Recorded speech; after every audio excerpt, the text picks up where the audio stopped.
أعرف كذا مريض عملوا تبييض لأسنانهم والنتيجة ما كانتش مرضية بالنسبة لهم 100% أبدا. لو أنت واحد من الناس دول أو لو عايز تعرف إيه السبب بالظبط، تعال أقول لك الأسباب، ولكن كمل معايا الفيديو ده للآخر. التبييض يا شباب هو حاجة بتعالج التصبغات اللي موجودة جوه السنة نفسها واللي اتراكمت على مدار سنة أو سنين بسبب النسكافيه والشاي والقهوة والتدخين. بيبدأ يدوب ويكسر التصبغات اللي موجودة جوه السنة ديت، وبالتالي بترجع السنة تاني للونها الطبيعي. زي ما احنا عارفين لونها الطبيعي ده اللي ربنا خلقها بيه، وربنا خلقنا كلنا كل واحد أسنانه ليها لون مختلف عن الشخص التاني. مش كلنا لون أسناننا زي بعض، ففي ناس لون أسنانهم بيبقى فاتح بالطبيعة، وفي ناس لون أسنانهم أغمق شوية وهكذا. لكن السبب الحقيقي اللي خلى التبييض ما يكونش واصل للنتيجة المرضية ليك أنت كشخص أو للناس اللي أنا أعرفهم وبكلم عليهم دلوقتي هو سقف توقعاتهم العالي جدا، مش في التبييض نفسه كخطة علاج، لأنهم دايما بيكون خيالهم واصل للون الفينيرز أو اللون اللي كل الناس بتشوفه كابتسامات وكهوليوود سمايل وكشكل أسنان لونها أبيض قوي ومرصوص وجميل، ومتخيل إن التبييض ممكن يوصله للنتيجة دي. التبييض ما يقدرش أبدا يعالج التصبغات زي التصبغات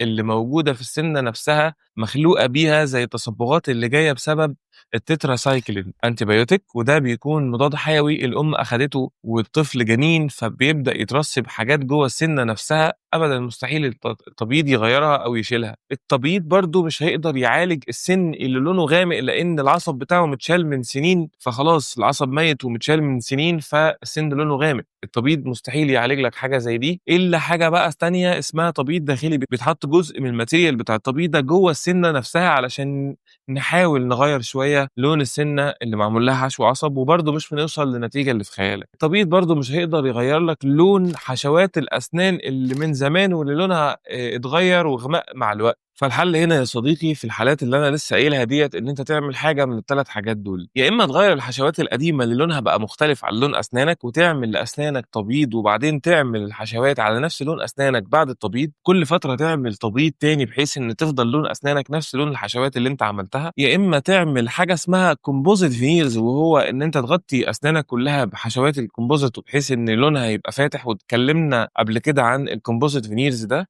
طبعا سعره بيبقى متوسط مش غالي وفيه مميزات كتير وعيوب برضه اتكلمنا عليه في ريلز تانية قبل كده. يا اما ان انت تعمل حاجه اسمها اي ماكس فينيرز، والاي ماكس فينيرز هي قشره هتتحط على السنه من الخارج هتغطي السنه تماما، وهتختار بنفسك اللون اللي انت عايزه وحبه، سواء كان لون ناتشرال قوي طبيعي بس فاتح، او لون ابيض من الطبيعي زي ناس كتير جدا ما بيحبوا في دول الخليج، وده انت هتختاره بنفسك. وبالتالي هتبقى عملت حاجه دايما لونها مش بيتغير ابدا، هتعيش معاك سنين طويله جدا جدا. فالفكره هنا في اختيار التريتمنت بلان او خطه العلاج، مش في نوع التبييض او مكانه او الدكتور اللي انت اشتغلت معاه. لو عملت تبييض ولسه مش راضي على النتيجه يا صديقي، ما تتاخرش واتصل واحجز استشاره عشان نختار لك انسب طريقه علاج ليك، ونقرر ايه هي اللي هتكون لايقه على ابتسامتك وشكلك جميل، بحيث تطلع من العياده راضي ومبتسم وسعيد عن شكل ابتسامتك ولون اسنانك. كان معكم دكتور عبد السلام محمد، استنوني في فيديو جديد.